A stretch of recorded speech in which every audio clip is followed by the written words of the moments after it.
simplement, et je pense à ces cyphoscoliotiques qui sont en permanence essoufflés, pas forcément des fixations gastriques, ils sont complètement tordus. Donc tout ça, moi j'y connais pas grand-chose dans la neurologie, mais ça va arriver au cerveau, et vous voyez qu'il y a trois zones, il y a le cortex. Le cortex moteur, c'est ce qui va entraîner bien sûr l'ampliation thoracique. La partie somatosensorielle, c'est ce qui va effectivement être à l'origine de cette gêne, en fait, ressentie, parce qu'elle est à la fois mécanique et cérébrale.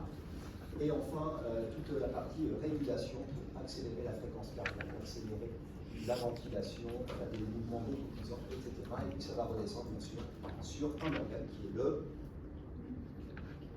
diaphragme. Parce que si pour moi, c'est pas voilà. Le cœur, il est un petit peu là-dedans aussi. Donc voilà, c'est quelque chose qui est une physiologie qui est pas très compliquée, mais en réalité pas tellement explorée, et en fait on n'en sait pas grand-chose. Donc on va faire une petite histoire clinique, très simple, pour rentrer dans le vif du sujet. Et c'est une dame qui a 67 ans et qui vient aux urgences pour une dyspnée aiguë. D'accord ? Dans ses antécédents, c'est une forte tabagie, 45 plaquettes, ça commence à faire un petit peu. Et à tel point qu'elle a depuis quelques années une BPCO post-tabagique depuis une huitaine d'années, avec classiquement, enfin traditionnellement des récurrences d'exacerbation tous les hivers, voilà, dyspnée. Donc pour ça, elle prend un traitement de fond, bronchodilatateur, un peu de cortisone, inhalé, bien entendu. Et comme on est dans des zones sous-dotées en cardiologue et en pneumologue, elle a vu son dernier pneumologue la dernière fois, il y a bien plus d'un an. Et depuis 48 heures, elle a une toux productive, une expectoration purulente et cette fameuse sensation de gêne respiratoire que l'on appelle dyspnée, et elle est le moindre effort. On va rentrer un petit peu dans le détail tout à l'heure. Et c'est parce qu'elle s'est aggravée ce matin que ça m'inquiète. Et bien finalement aux urgences. Et en apparence, cet essoufflement, cette dyspnée, elle est isolée à part bien sûr l'expectoration et la vie. D'accord ? Voilà, ça c'est un motif de consultation. Elle vient pour un signe fonctionnel.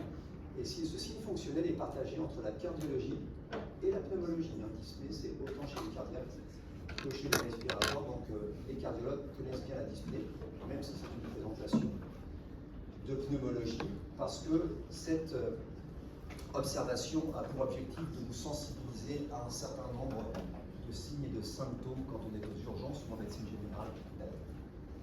Voilà. Quel est l'outil de quantification de la dyspnée? Allez-y. Voilà, la NYHA. Qui est-ce qu'a dit la NYHA? Voilà, donc tu n'as plus le droit de répondre. En général, il faut faire participer tout le monde. Sur quoi est basée la quantification de la NYHA?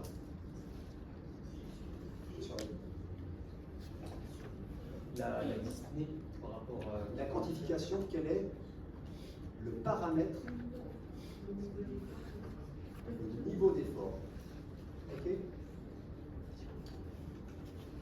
Combien de stades à la NYHA? 4. Phase 1, vous êtes sûr? Sûr. Le stade 0 n'existe pas? Non. 4 stades, basés uniquement sur l'effort. Le stade 1, c'est le plus grave ou c'est le plus léger, le moins pénible, d'accord? Le stade 4, c'est le stade qui est très élevé. On va commencer par le stade 4. C'est quoi la définition? Il faut qu'il y ait le mot effort dans la définition.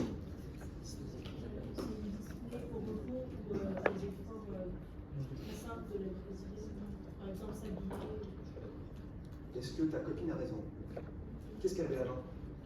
Excuse-moi, je montre du doigt, c'est pas très poli, mais c'est juste parce que, en fait.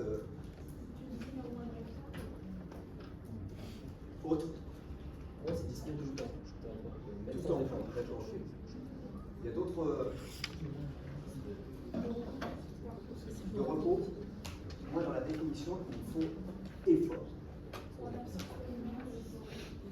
La NYHA, c'est empêchant tout effort.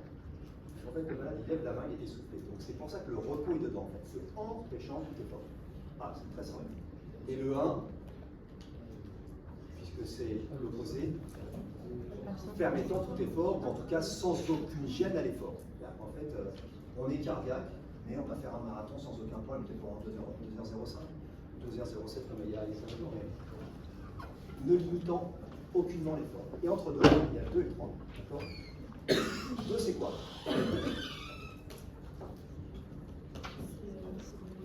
une idée ressentie quand on escalade au minimum 2 étages.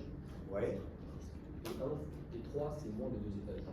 Alors effectivement, il y a cette classe par rapport aux étages, mais des fois il est plein pied, donc c'est pas forcément très simple. Donc en fait, le stade 2, c'est pour les efforts. Le stade 3, c'est empêchant les efforts de la vie quotidienne. Se brosser les dents, se laver, faire un peu de ménage, faire la cuisine, etc. Bon, voilà, le repos est pas essoufflé, ça n'empêche pas les efforts. Mais néanmoins, c'est quand même un handicap, parce que la vie quotidienne est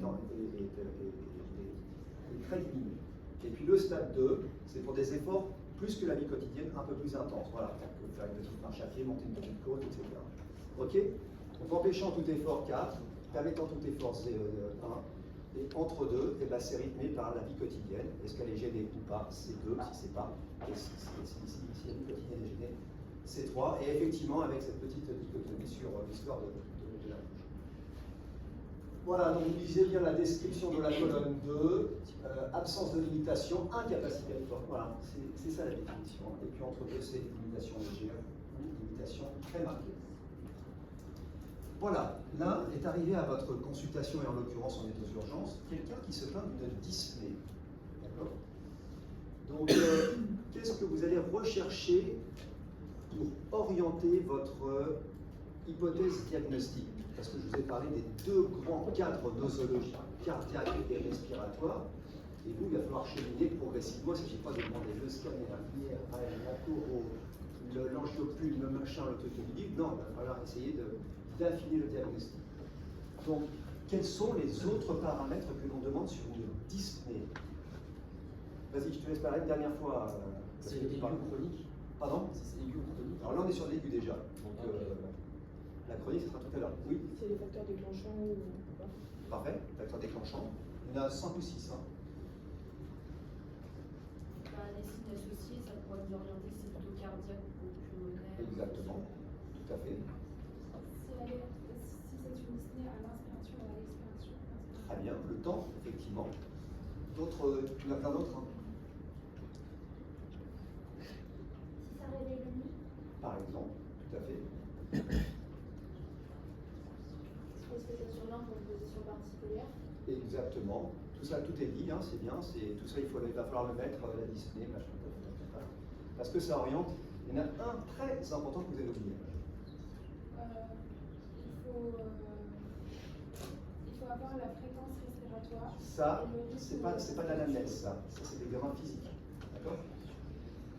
L'examen physique comprend, c'est l'examen qui comprend les signes généraux et l'examen physique. Donc ça, c'est pas de l'anamnèse.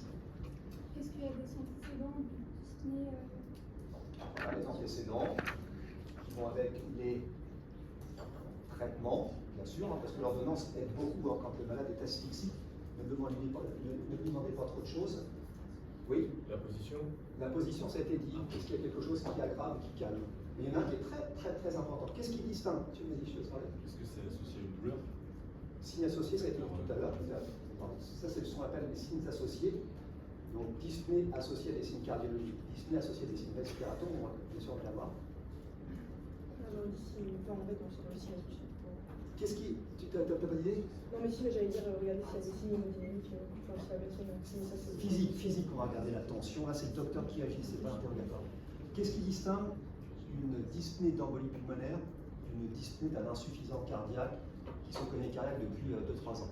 Qu'est-ce qui distingue les deux? Pardon? Ah ouais? Est-ce que tu voulais dire, non? L'apparition. Ouais. Est-ce que c'est clac? On parle beaucoup de dyspnée clac. On parle de pneumothorax, d'embolie pulmonaire. Est-ce que c'est quelque chose qui se passe brutalement? Le reste, ça. Voilà, une pneumonie, c'est rapidement progressif. En 24-48 heures. Le pulmonaire, c'est j'allais bien, d'un seul coup, je suis extrêmement essoufflé. En une fraction de seconde, le caillou s'est bloqué dans la. Ok, donc vous avez tout dit. Donc on va les relister ici. Hein. Donc en plus de l'NYH à l'ancienneté, je ne sais plus quelqu'un a dit ça tout à l'heure, est-ce que c'est très très ancien, bien sûr.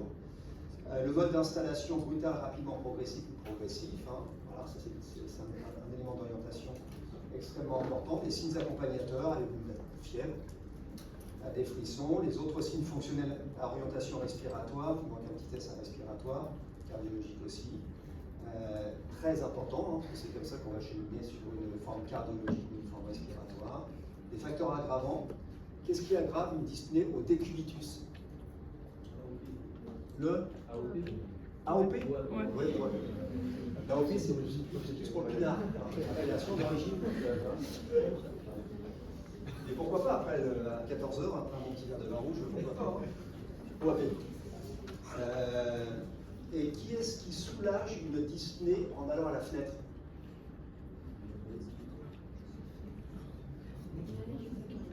Ouais. L'asthme, les asthmatiques qui vont à la fenêtre, qui respirent tout de suite mieux en fait. Sensation de froid, de frais, etc. Donc, et qu'est-ce qui aggrave la dyspnée la nuit plus que le jour? L'insuffisance cardiaque et l'asthme, hein, les asthmatiques, il faut dire qu'ils toussent beaucoup la nuit, ils sont harcelés, etc. Et les facteurs apaisants, qu'est-ce qui soulage une dyspnée en position assise? Le Non mais voilà, le malade est allongé, il dit ah, je vais vraiment mieux en position assise. Insuffisance cardiaque, la fraîcheur, fenêtre, etc. Ouais, c'est le moment où il manque bien sûr les antécédents et puis les traitements. Donc cette dame qui a 67 ans se présente aux urgences et vous avez quelques éléments déjà qui ont été rapportés, qui sont rapportés par l'externe qui vous accompagne, enfin si vous êtes interne. Et il y en a 6, j'aurais pu en mettre 40 ans, mais j'en ai cité 6. Parmi les 6, d'après vous, lesquels sont en faveur d'une gravité? Et d'ailleurs, pourquoi on doit rechercher les signes de gravité quand quelqu'un se présente à un cabinet de consultation en ville ou un cabinet ou aux urgences? Pourquoi on va chercher les signes de gravité? Ça peut engager le pronostic vital. Bien sûr. Notre métier, nous tous, c'est qu'il n'y ait pas de perte de chance pour un malade. Et donc la perte de chance doit faire juger la sévérité de la pathologie que l'on prend en charge dans l'instantané. Et en l'occurrence, une dyspnée, ça peut être mortel à très court terme. Et donc on va rechercher les signes de gravité. Pour vous, est-ce que l'hyperthermie est un signe de gravité? Non? Est-ce que les troubles de la vigilance font partie des signes de gravité? Est-ce que la désaturation est un signe de gravité? Est-ce que l'expectoration mucopurulente est un signe de gravité? Non. Est-ce que l'action des muscles respiratoires est un signe de gravité? Est-ce que l'astérixis est un signe de gravité? C'est quoi l'astérixis? Vous connaissez. Effectivement, sur cette présentation, mettez-vous en situation qu'est-ce qui relève de la médecine générale comme signe et qu'est-ce qui ne relèverait pas de la médecine générale.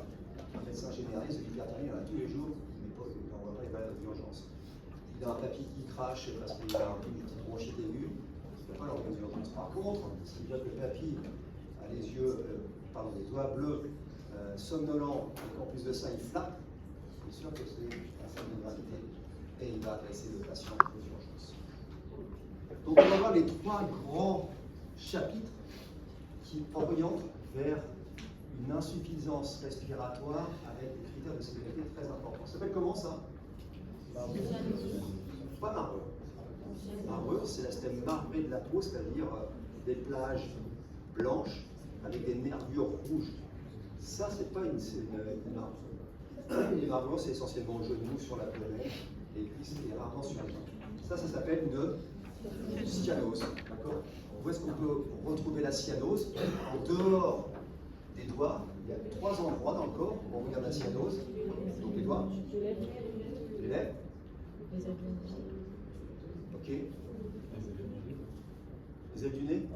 Pourquoi pas? Les lobes d'oreilles. Pourquoi pas?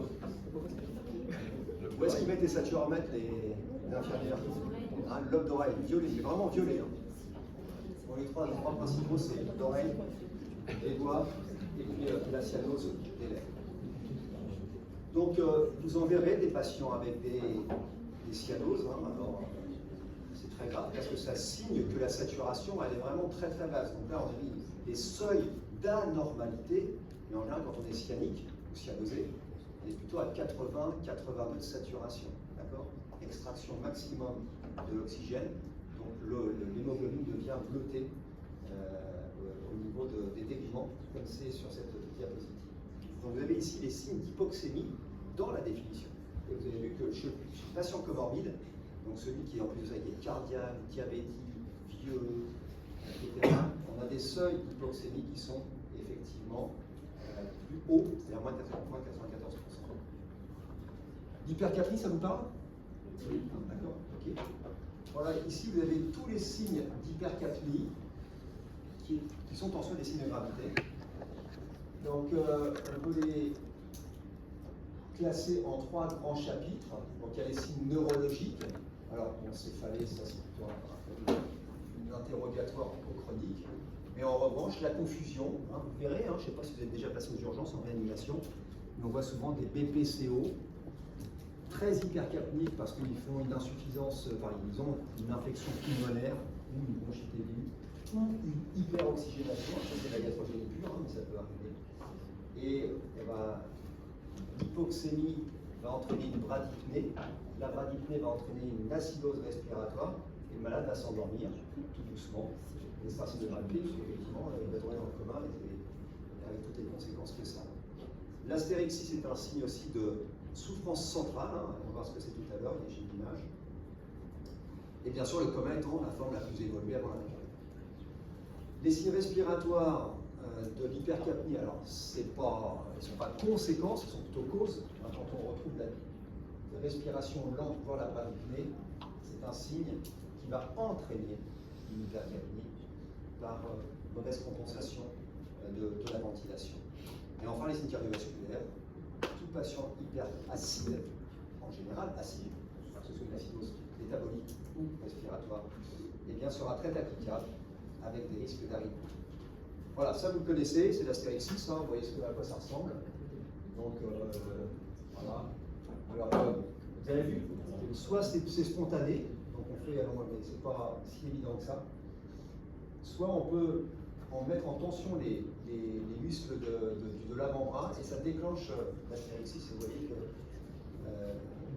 là, c'est un astérixie qui est assez fréquent et qui n'est pas du tout spécifique de l'hypercapnie, on rencontre chez les encéphalopathies hépatiques et certains troubles métaboliques.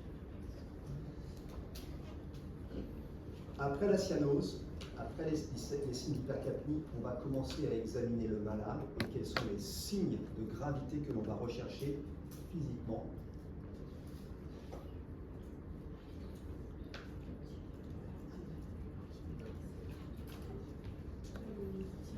Tirage. Les barbures. Ouais. Mais ce n'est pas spécifique de la dyspnée, c'est plutôt spécifique de l'hémodynamique, qui est perturbée. Ils sont bradycardes, tachycardes, hypotendus, donc la marmotte est rattachée au signe hémodynamique, d'accord, plus le choc. Qu'est-ce qu'on peut tirer?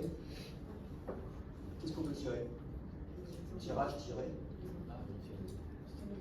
Quels sont les muscles qui sont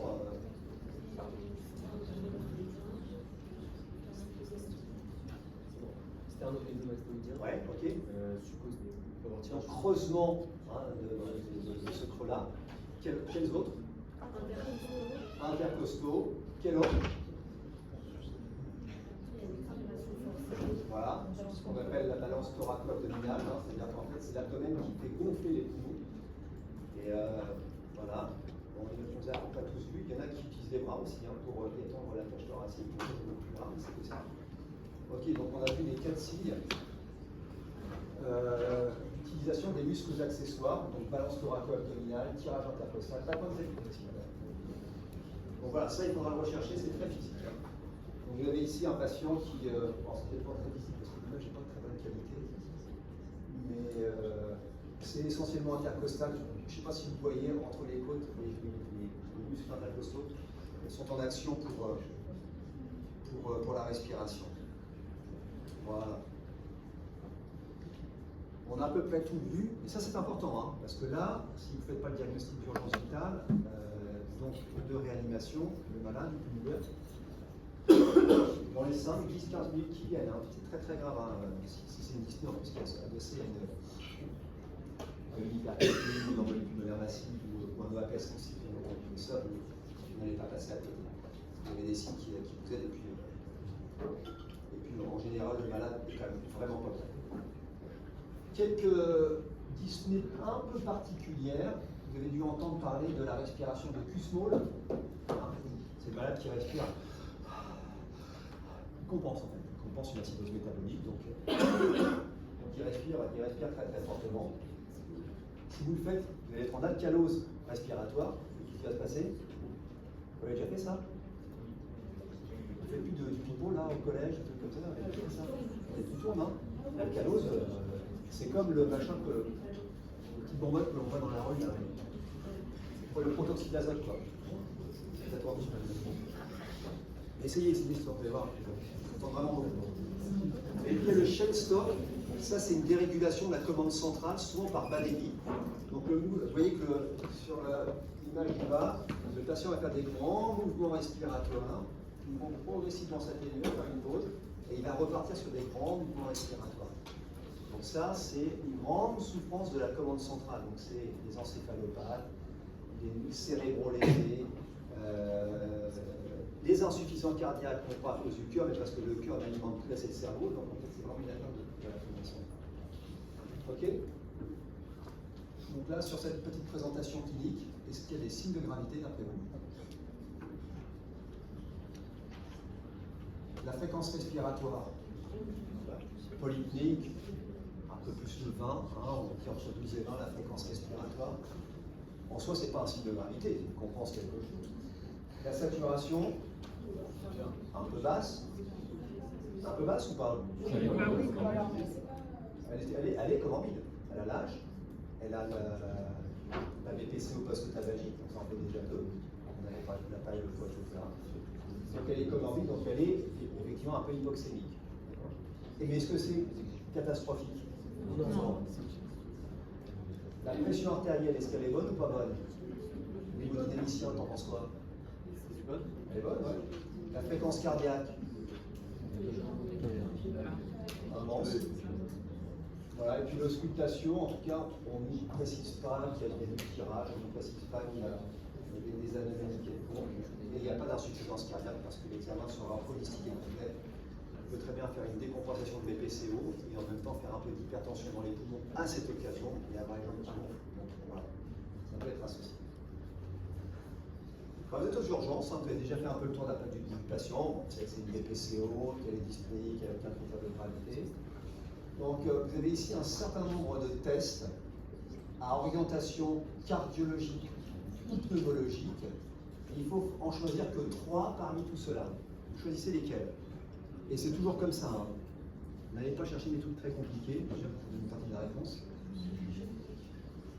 Est-ce que vous demandez un électro, une biologie, une écho, des EFR, un angioscan, un test de marche à 6 minutes, une échographie pleurale, parce que maintenant c'est la mode, un cliché thoracique ou une scintigraphie de ventilation perfusion? Qu'est-ce qui manque encore? Une IRM, dans ce liste pas. Une angioplume? Allez, vous en choisissez 3. Levez la main pour le 1. Ok, 97%. Levez la main pour le 2.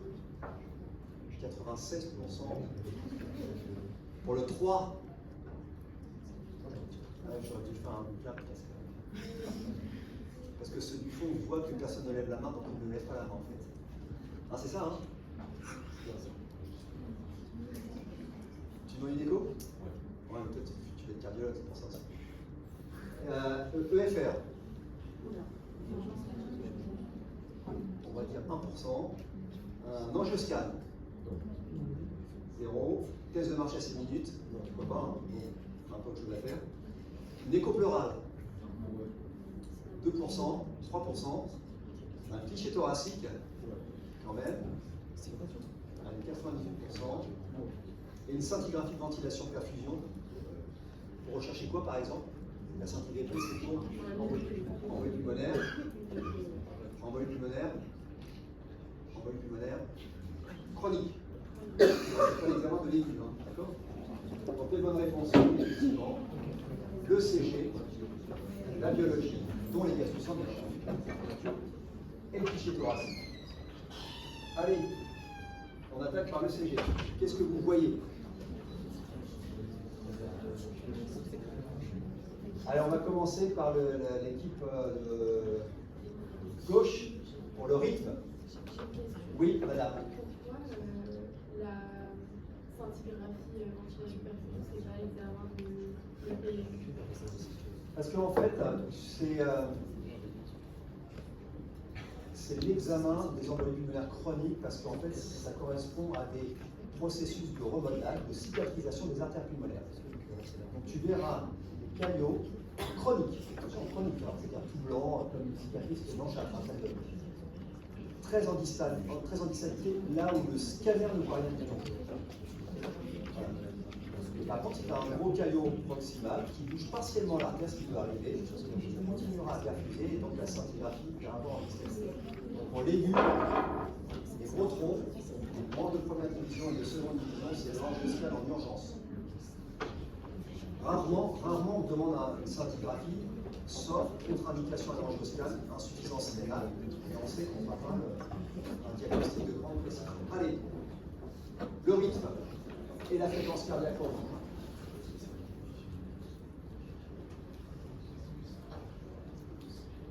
Le rythme, on regarde dans quelle dérivation? D2. Et qu'est-ce qu'on regarde en D2? S'il y a une onde P, ok. Et c'est quoi la définition du rythme sinusal? Ouais, une onde P devant chaque QRS en D2. Hein, d'accord? Est-ce que l'onde P est positive? Une onde P positive devant chaque QRS en D2. Si elle est négative, c'est. Est-ce qu'il y a des érudits? Non? C'est quoi la question? Toi, t'es érudit. Tu veux dire quoi? C'était quoi la question? C'est négatif. Le rythme sinusal, il y a trois choses. Une onde P, positive, devant chaque QRS en D2. Elle peut être négative. Et ça veut dire quoi? Bon, je vous envoie ça. Ça peut arriver. Mais si on ne s'est pas trompé, c'est que le rythme naît du sinus coronaire et pas du nœud de Casey Flack que vous avez appris là, il y a très longtemps maintenant. Est-ce qu'il est sinusal le rythme?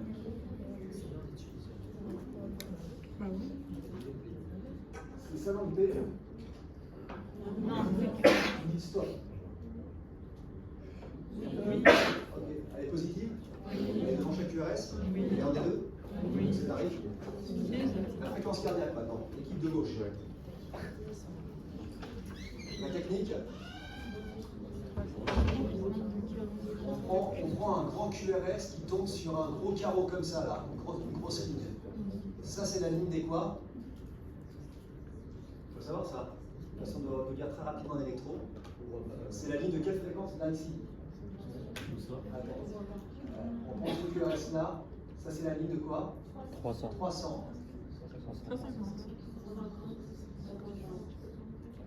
300, 150. C'est la ligne de quoi ça? 100. Donc c'est entre 100 et 150. C'est quoi entre deux? 125. Et je crois que la fréquence cardiaque elle est là. D'accord? Mais c'est. Voilà, ça va vite. Allez, équipe de droite maintenant. Les intervalles de temps. Quels sont les trois temps principaux? Quels sont les trois accidents de l'électrocardiogramme que l'on mesure? Il y en a trois. On va regarder les QRS. QRS en est un. PR. PR. PR. Et le troisième, QT. QT. D'accord? Là, comme ça, à la louche, les intervalles de temps. Dites-moi. Regardez là où c'est le plus large. Le PR, est-ce que. PR, c'est moins de 4 petits carreaux, hein? 5 petits carreaux. Parce qu'un petit carreau, c'est 40 millisecondes. Donc le PR, il fait moins de 200 millisecondes. Donc moins de 5 petits carreaux. En D2, est-ce qu'il fait moins de 5 petits carreaux? Quand je dis les 5 petits carreaux, c'est des tout petits là, des tout petits machins trucs là, entre deux là. D'accord? Est-ce que le PR est normal? Normal. Donc il n'y a pas de BAV. 1. Ok. Les QRS.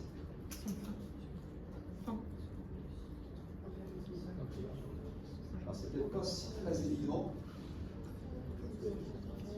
Et là, bon, je l'accorde, c'est pas non plus le bloc de branche assez incroyable. Ils sont un peu élargis quand même. Alors si je vous dis ils sont à 100 millisecondes ou 110 millisecondes, c'est un bloc de branche, ça on est d'accord. Maintenant il est droit, il est gauche.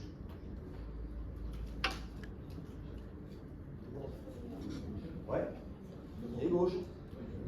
Il est gauche, hein? Non, il est droit. Il est droit. Pourquoi il est droit? Parce qu'en V1, moi, il y a un aspect RSA. C'est ça, les ailes de lapin en fait. Hein. Ok, d'accord? Et si c'était un bloc de branche gauche, qu'est-ce qu'on verra en V1? Des ondes négatives. Une espèce de pseudo-onde Q. V1, V2, parfois même V3, d'accord? C'est un bloc de branche. Okay. Et on finit par la repolarisation au milieu. C'est quoi la repolarisation? Quels sont les deux temps de la repolarisation?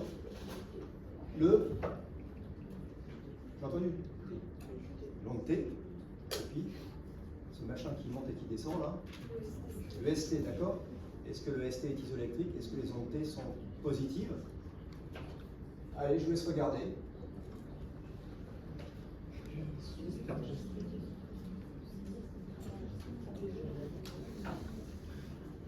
Allez, le ST, est-ce qu'il est isoélectrique? Oui, non? Oui. Oui. Et les ondes T, est-ce qu'elles sont positives ou négatives?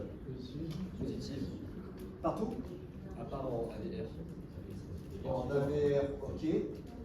Mais qu'est-ce que vous pensez du D2, D3, VF? Est-ce qu'elles sont positives ou pas? Ouais. D2, c'est là. Positif. Les deux, elles sont nulles un peu. Plate. Plate. D3 et VF, négatif, d'accord? Donc il y a des ondes T négatives en inférieur. On va demander la troponie un peu plus tard, etc. Tout le monde est d'accord? Donc rythme sinusal, bloc de branche droit peut être incomplet et truc de repolarisation en inférieur. Vous êtes d'accord que D2, D3, VF c'est territoire inférieur? Oui. Le cliché thoracique, allez.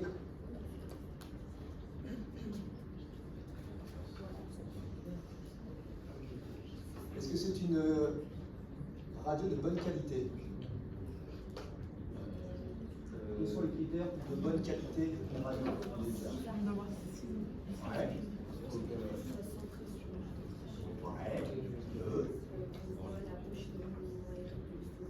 Ouais, là on la voit pas, mais bon.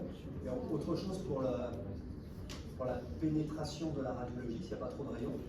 C'est quoi? Les épines. Non. Oui, pas. C'est-à-dire qu'on ne doit pas voir les épineuses ici, mais on doit les voir derrière la trachée en fait. Ça veut dire qu'on est en bonne pénétration. Ensuite, je suis ni radiologue ni pneumologue, mais il y a encore au moins deux autres signes traditionnels, trois même. Ouais. Également, il faudra tout le poumon, ouais, si on est d'accord. Les épaules déjetées en avant, comment on le voit ça? Si vous allez un jour chez un vrai radiologue, pas aux urgences, il y a un vrai radiologue, il va vous faire tenir des poignées pour avoir les épaules déjetées en avant. Et comment on le voit ça?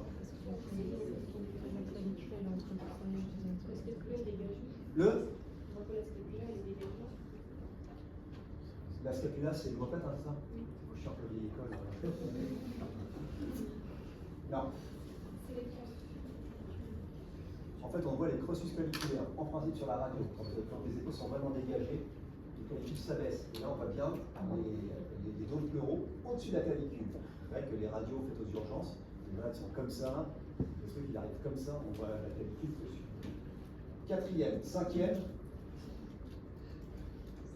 radio symétrique, c'est la base, quand même. Hein. Pas de malade tordu. Et puis il y en a un sixième chez les cassés. Bon, cette radio est à trop mauvaise qualité. Donc après, qu'est-ce qu'on voit? On commence par la silhouette cardiaque.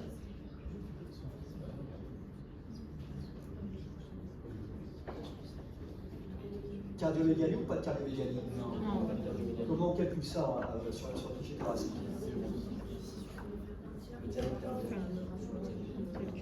Comment on calcule ça?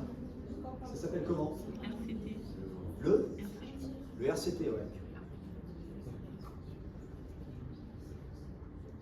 On parle le RCT, rapport cardio-thoracique. Donc comment on le mesure? Tu sais bien, t'as oublié. Donc on prend le plus grand diamètre du cœur, divisé par le plus grand diamètre du poumon, sachant que les deux ne sont pas forcément sur la même ligne. Hein. On peut prendre le grand diamètre du cœur ici, et le plus grand diamètre pulmonaire en bas, et c'est inférieur à 0,55. Le tiers, c'est beaucoup quand même. Hein. Enfin, c'est peu. Là, on est pas loin d'un tiers. Donc là, le cœur prend bien moins de 55% de la cage thoracique. Donc il n'y a pas de cardiomyopathe. Ensuite, les arcs. Ça, c'est l'arc inférieur. Qu'est-ce qu'on voit? L'oreille droite. Ça, c'est arc moyen droit, arc supérieur droit.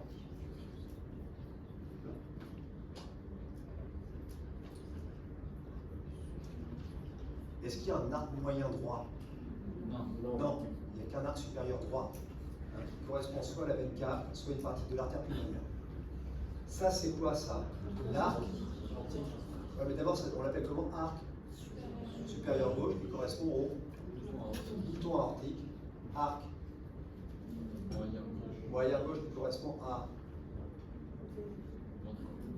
artère pulmonaire et l'auricule gauche. Et l'arc inférieur gauche, c'est le ventricule gauche. Est-ce que les arcs sont normaux? Ils sont normaux, hein. C'est une convexité, une convexité, une convexité, une concavité, une convexité. Mais là, il y a une petite hypertrophie pulmonaire. Parce que là, en théorie, on devrait avoir concavité, convexité, convexité, concavité, convexité. Et là, on a convexité, convexité, convexité. Hypertension pulmonaire, le PCO quoi. Hein. On a fait le cœur, hein, là c'est les poumons. Donc il y a combien de syndromes dans le niveau des poumons? Beaucoup, ouais. Il y a le syndrome pleural, le syndrome parenchymateux et le syndrome vasculaire pulmonaire. C'est les trois grands syndromes, d'accord? Pleural, est-ce qu'il y a un épanchement gazeux ou liquidien? C'est ça la question qui est posée. Est-ce qu'on peut parler de comblement du cul-de-sac ici? Pas forcément, parce qu'on a une côte qui est en superposition ici, qui tourne là, et qui vient superposer celle du dessus. Donc épanchement, peut-être, peut-être pas. Gazeux, est-ce qu'il y a ou pas? Comment on voit un épanchement gazeux? Hyperclarté, partielle ou totale dans les nichants, et parfois on voit juste une petite ligne décollée, hein. Pas forcément une grande clarté. Vous verrez en réanimation, surtout en post-chirurgie cardiaque, il y a des petits décollements à cause des drains qu'on va dire. Donc la plaie broquée, vasculaire, donc on a de l'artère pulmonaire, et on regarde aussi la redistribution vers les sommets des grands axes veineux, qui est un signe d'insuffisance cardiaque. Et enfin le parenchyme. Dans le parenchyme, il y a les alvéoles et les bronches. Syndrome alvéolaire, vous connaissez, bronchogramme aérique, les images systématisées, etc. Qu'est-ce qu'on voit sur cette radio? Pas grand-chose. Est-ce que vous trouvez quand même qu'on voit un peu trop les côtes? Est-ce que vous trouvez que les côtes sont un peu trop plates? C'est une radio typique de BPCO, ça. D'accord? Un peu emphysémateuse. Allez, on finit avec les gaz du sang, parce que c'est les trois examens. Bon, je passe l'ANF, Allez, ça, ce sont ces gaz du sang. Son pH est-il normal? Oui. Qu'est-ce qu'elle dit non? C'est normal, le pH est normal. Hein. Est-ce que la PaCO2 est normale? Elle est un petit peu trop haute. La PaO2, un peu trop basse. La saturation avec la PaO2, elle est hypoxémique. Et est-ce qu'il y a une souffrance d'organes sur les lactates? Les lactates sont des marqueurs de la production d'acide lactique par les organes qui sont hypoxémiques. Les lactates, c'est moins de 2, elle a 1, donc il n'y a pas de souffrance d'organes. Donc elle a, si vous devez conclure, une hypercapnie. D'accord? pH normal, hypercapnique, discrète hypoxémie et absence de lactate. Voilà, on a fait le tour de la dyspnée aiguë. On va rentrer dans les petits détails étiologiques maintenant avec un grand organigramme. On va y passer rapidement parce que on va passer une heure de cours. Ça va aller très très vite. D'accord? On commence par la dyspnée aiguë, c'est l'objet de ce premier cours de la première heure. La première chose, pas de perte de chance pour le malade. Vous allez chercher tout de suite les signes de gravité, la fréquence respiratoire, la conscience, la saturation, la fréquence cardiaque. Et vous appelez le réanimateur si besoin, parce que ça devient une urgence vitale s'il y avait un critère de gravité. S'il n'y a pas de critère de gravité, alors vous avez un petit peu plus de temps pour affiner votre diagnostic étiologique pour une prise en charge adaptée. Et là, tout à l'heure, j'avais entendu parler du temps inspiratoire ou expiratoire. Les dyspnées inspiratoires, elles sont très hautes. C'est les dyspnées laryngées, on va appeler tout de suite l'interne d'ORL, une laryngite, un corps étranger, une trachéomalacie, bref, une chute de la langue en arrière, etc. etc. Donc ça, c'est de l'ORL, parce que ce sont les voies aériennes supérieures, c'est-à-dire ça se passe ici. Pour la dyspnée, ça se passe beaucoup plus en dessous, et donc on a les dyspnées soit expiratoires, soit haut-temps, et là, vous avez, regardez, c'est pas très compliqué, soit on a des anomalies auscultatoires bilatérales, soit unilatérales, soit aucune, et ça permet d'orienter le diagnostic, et vous connaissez déjà beaucoup de diagnostics. Si on a des anomalies auscultatoires de type sibilant bilatéral, parce que l'asthme c'est des deux côtés, à moins qu'on ait une pneumonectomie, ça peut arriver. Donc les sibilants, c'est l'asthme, tout ce qui tourne autour de l'asthme, la BPCO, etc. Les crépitants, vous savez ce que c'est bilatéral et c'est l'insuffisance cardiaque. Maintenant, si c'est très asymétrique, ce sont les syndromes pleuraux, essentiellement pneumothorax, pleurésie, etc., etc. Et enfin, sans anomalie, on a une détresse respiratoire avec une dyspnée inspiratoire-expiratoire. Et c'est à tout mon sein en réalité. Et là-dedans, on retrouve l'embolie pulmonaire, la tamponade, les acidoses métaboliques. Un malade compense une acidose, les anémies, les chocs, et puis les formes neurologiques, soit une dérégulation de la commande centrale, soit une dyspnée cinématale. Voilà. Donc c'est dense, mais c'est un arbre qui avance pas à pas vers un diagnostic étiologique et donc les examens complémentaires. Voilà, c'est pas très visible. Tout ça pour introduire la deuxième partie du cours, parce que chaque dyspnée aiguë est reliée à une pathologie chronique en général. Donc par exemple, quand un malade arrive en AOP, d'accord, c'est parce qu'il a une insuffisance cardiaque, et je vais introduire le deuxième cours d'ici quelques secondes. Si le patient a une embolie pulmonaire, c'est parce qu'au préalable, il peut avoir un terrain d'embolie pulmonaire, il peut avoir des facteurs de. Pour la bronchite chronique, l'exacerbation de BPCO, comme notre patiente, c'est qu'elle a une vieille histoire de BPCO, plutôt emphysème déjà documentée, etc., etc. Est-ce qu'il y a des questions? On ne va pas faire toutes les étiologies dans ces caractères. Oui. Juste le pseudo-asthme cardiaque, c'est un OAP chez une personne âgée qui se manifeste pas sibilant. Alors, c'est quoi l'asthme? C'est quoi l'asthme? C'est une pathologie inflammatoire des bronches. D'accord, ok. Alors ça c'est la partie, oui, ça c'est la pneumologie. Ah oui. Mais sur le plan anatomique, c'est quoi l'asthme en réalité? Sur le plan anatomique, d'accord, que c'est une réduction de la qualité des bronches. Dans l'asthme, c'est par inflammation chronique et bronchoconstriction, pour ça qu'on prend des bronchodilatateurs, d'accord? Et bien dans l'asthme cardiaque, c'est de notre trouver l'explication pourquoi ça siffle. C'est la congestion de la bronche par l'eau en fait. La bronche elle est congestionnée, donc son calibre est réduit. Mais c'est pas une bronchoconstriction, c'est pas une inflammation, c'est de la flotte comme l'œdème des membres inférieurs. Voilà, et donc ça siffle. Et souvent les malades sont pris pendant longtemps pour de l'asthme.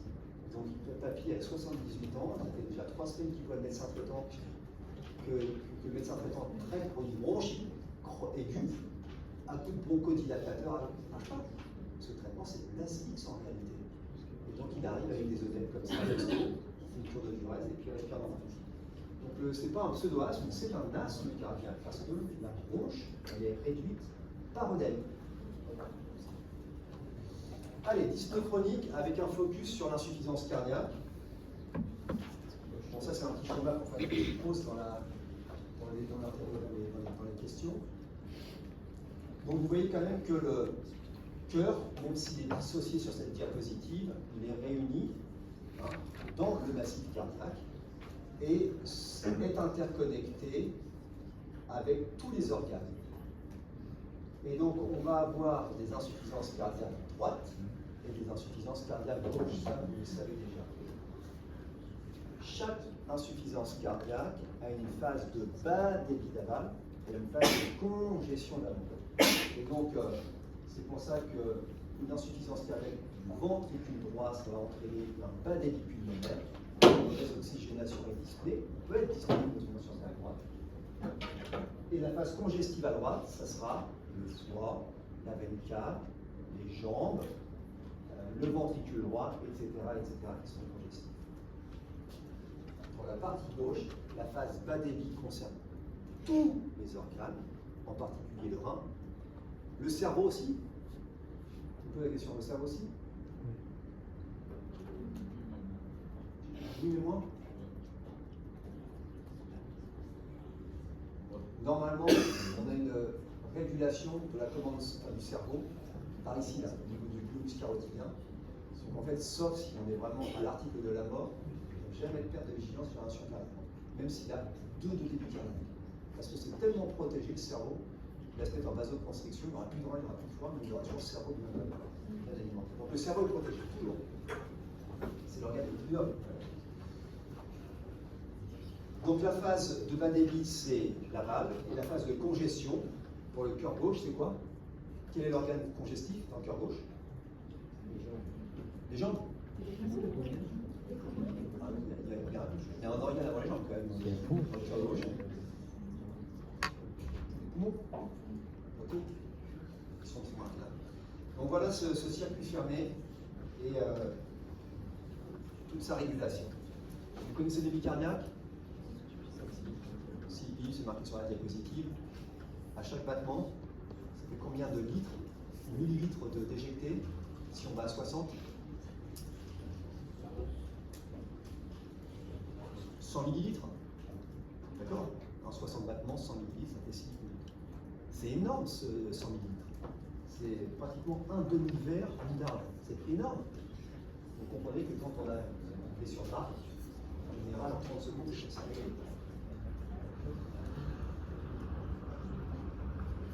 Il assure, donc le débit assure les besoins métaboliques de l'organisme au repos et à l'effort, et il va augmenter en toutes circonstances, fièvre, effort, hyperthyroïdie, etc. La définition de l'insuffisance cardiaque, vous la connaissez? Je vous l'ai rappelé ici, on l'avait déjà vu auparavant, en tout cas vous l'avez dit dans les années précédentes. Donc c'est l'insuffisance cardiaque, c'est quand le cœur n'est pas en mesure d'alimenter les organes. Et on précise bien en toutes circonstances. C'est d'effort et de repos, c'est pour ça qu'à NIH, c'est effort ou pas d'effort. Et donc le cardiologue utilise aussi la NIH pour quantifier cette dyspnée. Donc ça on l'a vu tout à l'heure, on l'a vu sur le diaporama. Donc le débit diminue avec un retentissement sur les viscères. Et on distingue les trois types d'insuffisance cardiaque, gauche, droite. Et les deux combinés s'appellent global. Et on a souvent les copies. Ça vous rappelle des vieilles choses aussi. La loi de Ohm, U égale RI. Si vous avez fait un peu d'électronique quand vous étiez plus jeune. Et la résistance est reliée au débit par l'intensité. Voilà. Ben, c'est la loi de Ohm. Le débit cardiaque, c'est le volume d'éjection par la fréquence cardiaque. Donc je vais vous écouter un peu là. Si on. Voilà. J'ai fait un infarctus il y a 3-4 mois, et donc j'ai un débit cardiaque qui est à 3 litres minute à la place de 6 litres par minute. J'ai perdu combien de pourcents de mon débit cardiaque? 50%. La première équation va vous aider à normaliser mon débit cardiaque. Comment je peux normaliser mon débit cardiaque? Voilà. Si j'éjecte 50 ml et que je vais à 60, ça fait 3 litres. Si Si j'éjecte 50 ml et que je vais à 120, je suis assis. La fréquence cardiaque. Quel est le système qui augmente la fréquence cardiaque dans l'organisme? Le sympathique. Sympathique. D'accord? Donc décharge d'adrénaline. Donc un insuffisant cardiaque non traité va être très tachycarde, 110, 120 pour compenser. On va donc attaquer un premier système hormonal qui est le système sympathique, notonergique. Le volume d'éjection systolique, comment je l'augmente? Si je veux effectivement augmenter mon débit cardiaque. Ouais. En augmentant la fréquence. Là, c'est l'année de 10 là. Ça, c'est donc inotropisme. C'est pas le volume d'éjection. Le volume d'éjection, c'est ce que va éjecter le cœur. Et l'inotropisme est rattaché à la fréquence cardiaque parce que l'adrénaline est chronotrope positif, inotrope positif, et en plus de ça, batrope et lusitrope positif. Donc, c'est des choses. Donc, c'est pas comme ça que je vais augmenter mon volume d'éjection. Voilà, j'ai un cœur qui est très dilaté, qui éjecte comme ça. Comment je peux augmenter ce volume d'éjection qui ne fait que 50 ml?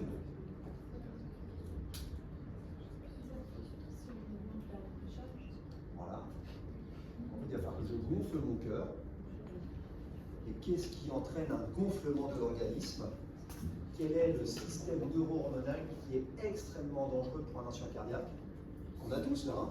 Parce que si vous êtes tous réveillés, ou partiellement, c'est parce qu'on a une tension constante qui est régulée par un système neuro-hormonal qu'on appelle le système rénine-angiotensin-aldostérone. Voilà. Donc c'est le système rénine-angiotensin-aldostérone qui vous donne la tension et qui est aussi à l'origine de la rétention hydrosolaire. Comme on n'est pas malade, voilà, on prend le sel, on va le pisser rapidement, les tensions cardiaques, eux, vont garder le sel pour augmenter le volume cardiaque et donc pour augmenter leur débit cardiaque. Donc en fait, vous avez ici les deux systèmes les plus dangereux de l'insuffisance cardiaque.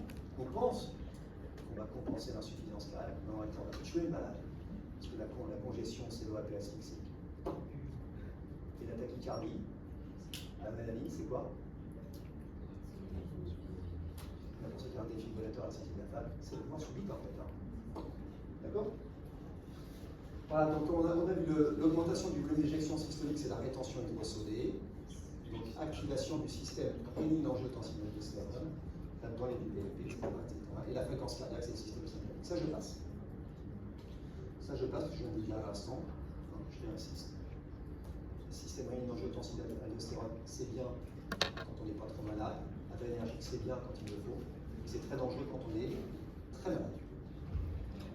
Voilà. Et donc, notre malade, il va avoir des signes congestifs. Donc ça, vous les connaissez. Hein. Très imagé, c'est en anglais. Enfin, vous retrouvez effectivement la position assise parce qu'il est dystonique et qu'il n'y a que comme ça qu'il se sent un petit peu soulagé. On va retrouver au niveau des poumons la congestion crackles, c'est pas le dyspnée, mais c'est on entend le clavier pendant les la dyspnée paroxystique nocturne, vous la retrouvez en haut, la respiration courte, l'orthopnée, la tachycardie, la dyspnée à l'effort, la fatigue, la cyanose, tout ça c'est les signes gauche. Et à droite, c'est essentiellement de la congestion que l'on verra au niveau des jambes, donc les œdèmes en bas, l'élargissement du foie, enlarge le liver spleen, donc ça c'est la congestion hépatique, l'acide c'est vraiment la phase ultime. Les veines jugulaires sont distendues, la fatigue c'est un dénominateur commun, prise de poids. Vous connaissez EPOF et EPON, hein, ça dit quelque chose? EPOF, vous n'avez jamais regardé la télévision? Depuis 2 ans, la CPL fait une campagne, on va pas dire publicitaire, mais d'information autour des signes d'insuffisance cardiaque, et c'est EPOF. E pour essoufflement, P pour prise de poids, E pour œdème et F fatigue. Et si vous avez ces 4 symptômes, et ben vous êtes suspect d'insuffisance cardiaque. Ça ne suffit pas pour porter le diagnostic, mais ce sont des signes, des symptômes d'insuffisance cardiaque. D'accord? Alors je vais vous poser une question. Je suis essoufflé et j'ai de l'œdème au niveau des chevilles. Est-ce que je suis insuffisant cardiaque?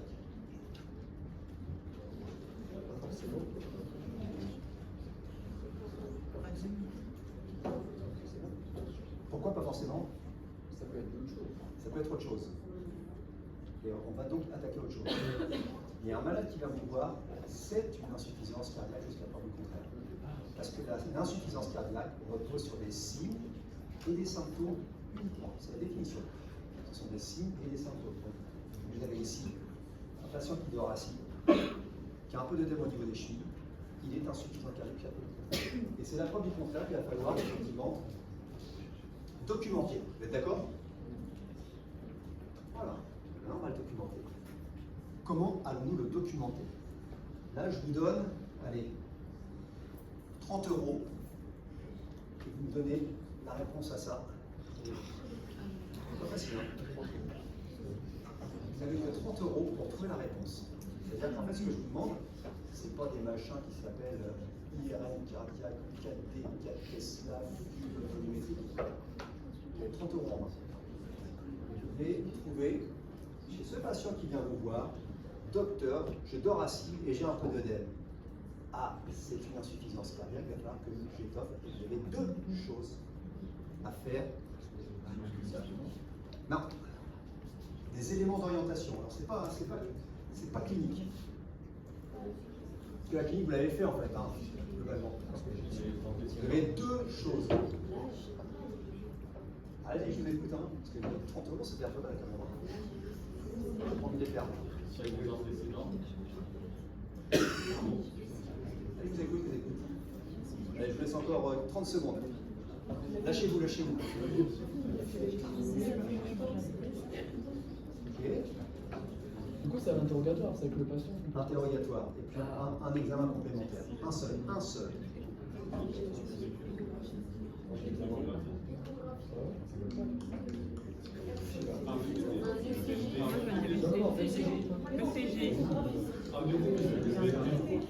C'est pas sûr. 5, 4, 3, 2, 1. Allez, le coup. Hein? Il y a eu des bonnes réponses. Il n'y a pas une seule personne qui m'a donné les bonnes réponses en bulletin des 30 €. L'électrocardiogramme, c'est obligatoire. Le médecin généraliste doit faire un électrocardiogramme. Et la deuxième chose, c'est regarder les antécédents et surtout les facteurs de risque. Attention, pas que cardiovasculaire.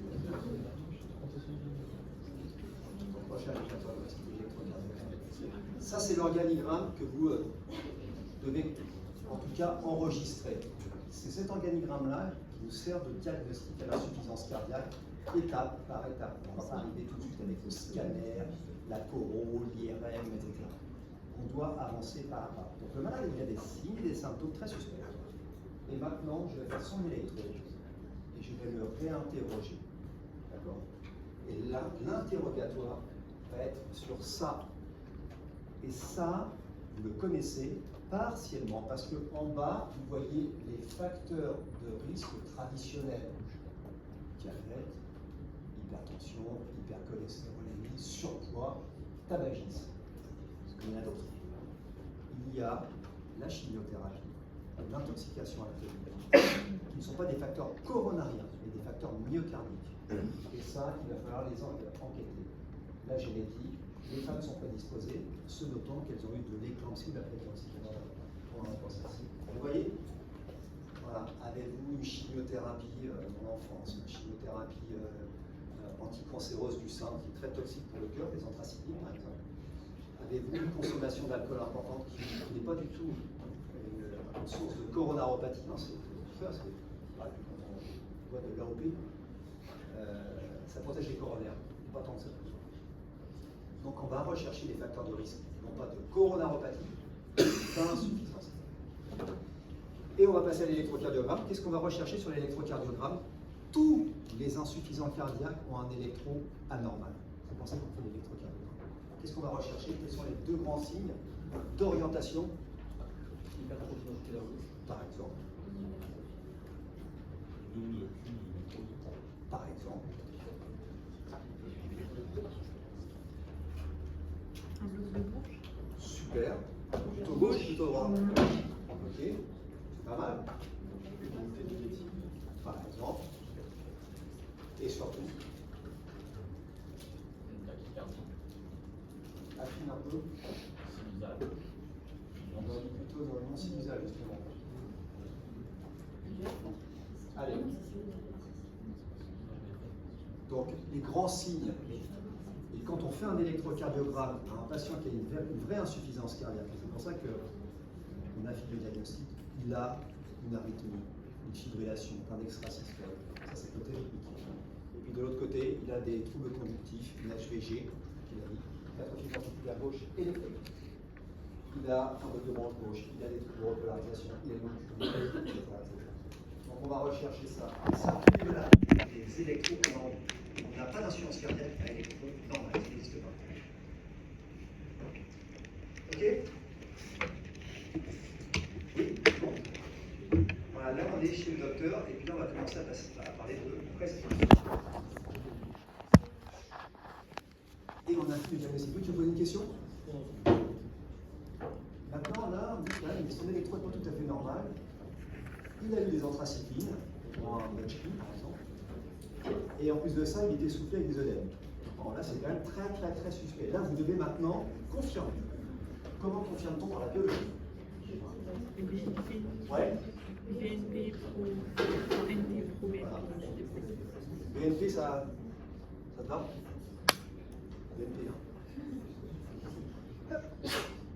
BNP, pourquoi? Pour se diminuer. C'est quoi l'acronyme de BNP? Brain Brain Natural Peptide, parce qu'il a été découvert dans le cerveau. Ok, le BNP, c'est une hormone. Là, tous dans la salle, vous devez avoir aux alentours de 20 à 30 picogrammes par millilitre de BNP. C'est normal, parce que c'est un natriurétique. Donc, si vous prenez beaucoup de sel, le BNP, plus la régulation du glomérule, vont faire pisser ce sel. Donc, on a tous du BNP circulant. Et si vous êtes insuffisant cardiaque, il sera utilisé.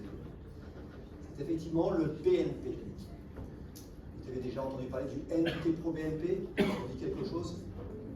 En fait, 95% des cas, c'est le NT-pro qui est dosé pour des raisons uniquement financières, parce que ça coûte beaucoup moins cher, ça coûte 10 €. Alors voilà, le dosage versus 30 € pour le BNP. Dans une société où on doit faire des économies de santé, on fait beaucoup plus de NT-proBNP. Comment est fabriqué le NT-proBNP ou le BNP? Eh bien, le système rénine-angiotensin-aldostérone s'est mis en place. Le cœur s'est dilaté. Les myocytes sont maintenant étirés. Et c'est l'étirement des myocytes qui entraîne la sécrétion de BNP, pour pisser en fait, pour désétirer ce myocyte, ces myocytes nucléaires. Donc en fait, c'est l'élongation, la surcharge, la congestion d'un cœur qui fait sécréter du BNP. Donc, plus on est congestif, plus le BNP est élevé, parce qu'il faut pisser davantage. Donc tout ça, c'est de la chimie. On a tous du pré-pro-BNP, qui va être écrit en pro-BNP. Et le pro-BNP, c'est un acide aminé qui doit faire, je ne sais pas, la pression des acides aminés. Il est écrit en deux parties, le NT-pro d'un côté, BNP, et le BNP de l'autre. C'est le BNP qui est actif. Le NT-pro est inactif, mais c'est le produit du clivage, celui qu'on dose, puisque c'est du 1 pour 1. Un BNP donne un NT-pro BNP. Et le seul qui est actif, qui va vous faire pisser, c'est le BNP. D'accord ? 30 €, ça coûte un peu cher, donc on ok ? Ça, c'est l'hormone de l'insuffisance cardiaque. Et encore une fois, on a tous du BNP circulant. Vous avez une petite poussée d'HTA. Vous avez une petite infection pulmonaire qui va distendre votre ventricule droit, pas très sécrété du BNP. Donc, ce n'est pas spécifique, ce n'est pas un marqueur de l'insuffisance cardiaque, c'est juste un marqueur de la congestion. Tous les dialysés ont des BNP à 2000, 3000, 20 000, 30 000, parce que le cœur est congestif avant la dialyse. Ils ne sont pas nécessairement suffisants cardiaques. Donc les effets du BNP, voilà, c'est très bénéfique parce que ça inhibe le système rénine-angiotensin-aldostérone, ça inhibe le système sympathique, donc ça va contre les effets délétères qu'on a vu tout à l'heure du citron oublié. Donc c'est un puissant vasodilatateur, donc l'effet vasculaire baisse des résistances, donc ça vasodilate. Sur le rein, c'est l'épicé du sel, c'est quand même la base aux insuffisants rénaux. Et ça empêche l'hypertension. Donc c'est à la fois une hormone très bénéfique et une hormone qui est naturellement utile et très protectrice. Et donc voici l'algorithme de 2021 qui nous amène pas à pas vers le diagnostic de l'insuffisance cardiaque. Donc on a un patient suspect, donc vous avez vu les signes et symptômes, on les a tous vus, il y a deux petits bonhommes tout à l'heure qui se regardaient. Un électro anormal et les facteurs de risque. On a dosé le BNP pro BNP et vous avez vu que les seuils sont très très bas. C'est-à-dire que notre BNP, le vôtre je l'espère, doit être aux alentours de 20, peut-être pas il commence à monter parce que je pense avoir un cœur de vieux, mais c'est comme ça.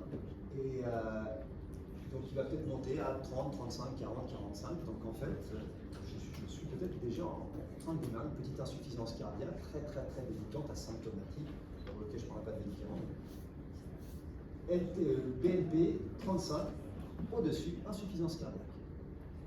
Et le LT pro BNP, ce n'est pas les mêmes marqueurs, donc on n'a pas les mêmes chiffres ni les mêmes correspondances, c'est 125. Voilà. Donc vous allez voir des malades arriver avec 800 de BNP. Ils sont en insuffisance entière, ils ont une dilatation du cœur qui a entraîné la sécrétion. À vous de prouver que c'est une insuffisance cardiaque. Si c'est un dialysé, c'est bien banal. Mais si c'est quelqu'un qui a fait un infarctus, c'est un peu moins banal. D'accord? Donc, on reprend notre histoire. Hodgkin, avec des médicaments très toxiques, arrivant à 55 ans avec des signes et symptômes d'insuffisance cardiaque, et un électro qui montre un petit élargissement du QRS, un petit bloc de manche gauche. En fait, le BNP, il est à 400. Donc là, on retient ou pas le diagnostic d'insuffisance cardiaque? On retient le diagnostic d'insuffisance cardiaque. Et oui. Et maintenant, il va falloir phénotyper cette insuffisance cardiaque. C'est quoi? Du cœur, ça vient des tailles, ça vient d'un cœur fatigué, d'un cœur normal, etc. Ok? Qu'est-ce qu'on va demander comme examen complémentaire? L'échographie cardiaque. Et c'est pas à pas. Et donc voilà, c'est notre patient qui a eu des échos déjà. Ok, très bien. Ce cœur vous apparaît normal en contraction ou pas? Non. Alors j'aurais dû vous montrer une échographie normale. C'est quoi la fraction d'éjection? C'est combien la fraction d'éjection normale? À peu près. 70, c'est bien payé. 60, ça veut dire quoi en fait? C'est ça, c'est ça. Il reste 40% de stabilité.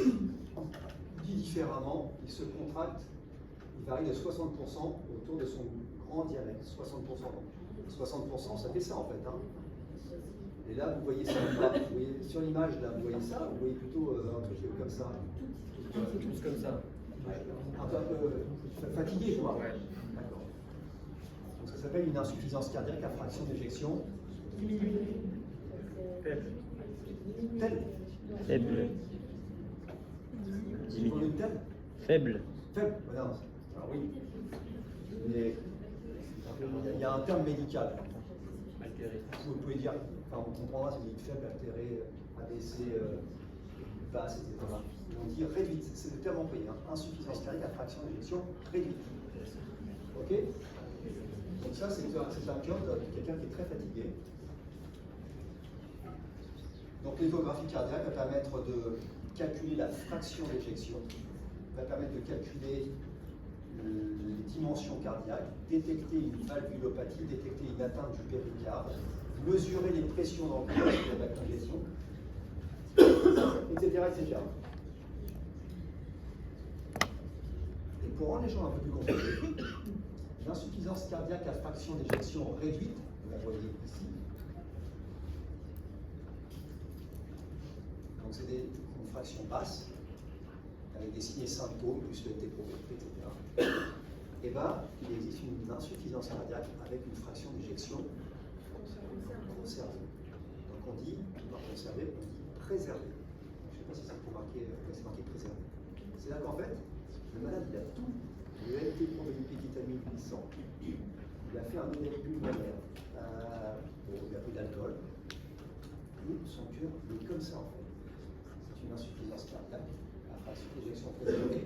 Et là, vous avez en bas le malade qu'on vient de voir à l'instant. Et puis les deux autres, ce sont des cœurs avec des fractions d'éjection préservées. C'est très compliqué en fait, parce qu'en apparence, rien ne permet de dire que le tonus cardiaque est abaissé, que les valves sont malades et que le péricarde est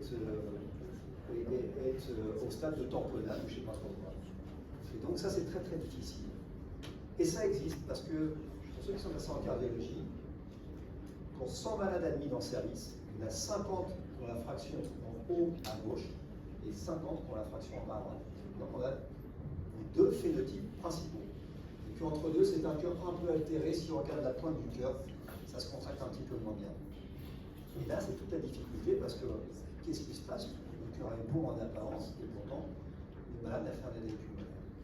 Et donc, on va rentrer dans des outils de quantification. Et là, pour ceux qui sont passés en cardiologie, vous avez déjà vu qu'on faisait du Doppler mitral, du Doppler tissulaire, parce qu'on va affiner et on va interroger en détail le muscle cardiaque pour savoir si réellement il est sain. Il n'y a pas que l'apparence qui compte, mais aussi vraiment ce qui se passe à l'intérieur.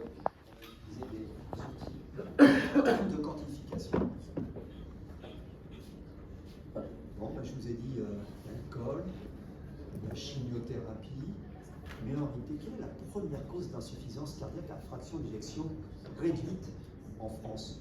Quelle est la première cause? Alors mettez-vous d'accord, la réponse est bonne, mais il y en a eu 2 ou 3. Quelle est la première cause de dysfonction ventriculaire, d'insuffisance cardiaque à fraction d'éjection réduite? La première cause. Allez-y fort. Ischémie myocardique, c'est ça? La cardiopathie ischémique. Donc tout à l'heure je vous disais, sur 100 malades, il y avait 50 qui avaient une fraction d'éjection détériorée, et dans ces 50, 25 ont fait ou font un infarctus du myocarde. Donc c'est la cardiopathie ischémique qui est la plus fréquente. Et donc il faut faire quoi comme diagnostic, comme examen complémentaire sur toutes les insuffisances cardiaques? La coronarographie. Je vous montre la coronarographie, on reviendra sur la diapositive précédente. Donc, vous savez ce que c'est qu'une coronarographie? Voilà, la coronarographie, c'est une ponction d'une artère. Maintenant, on fait beaucoup radiale, de moins en moins fémorale ou humérale. On monte un cathéter à la racine du culot aortique. Donc, vous voyez le cathéter, ils sont désignés ici, là. Alors, le cathéter, il est là. Voilà.